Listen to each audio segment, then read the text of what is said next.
For thousands of years, every morning and evening, Jewish people have prayed these well-known words as a way of expressing their devotion to God. They're called the Shema. Hear, O Israel, the Lord is our God, the Lord is one. And as for you, you shall love the Lord your God with all of your heart, with all of your soul, and with all of your strength. Now, the first word of the Shema is hear or listen, which in Hebrew is pronounced Shema. That's where the prayer gets its name. Now, Shema is a really common word in the Hebrew Bible, and it's obvious why. Hearing is a very universal activity.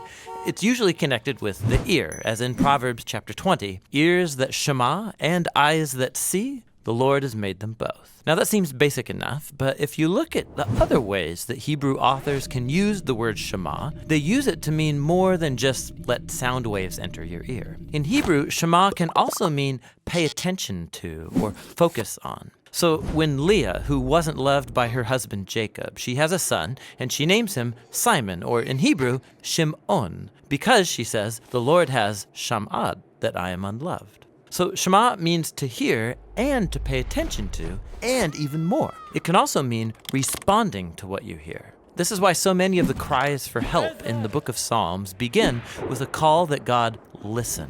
Psalm 27, verse 7. Shema my voice when I call, O Lord. Be merciful, answer me.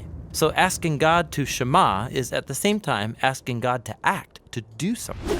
It's similar to when God asks people to listen. Like when the people of Israel come to Mount Sinai, God says, if you Shema me fully and keep my covenant, then out of all the nations you will be my treasured possession. Now, there's a couple interesting things about this verse in Exodus. In Hebrew, the word Shema is repeated twice in this sentence to give it emphasis. If you Shema, Shema, meaning listen closely.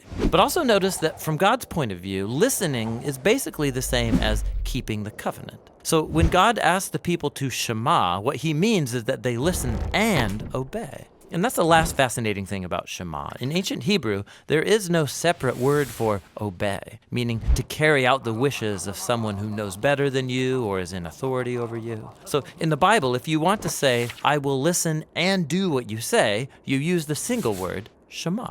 In Hebrew, listening and doing are two sides of the same coin.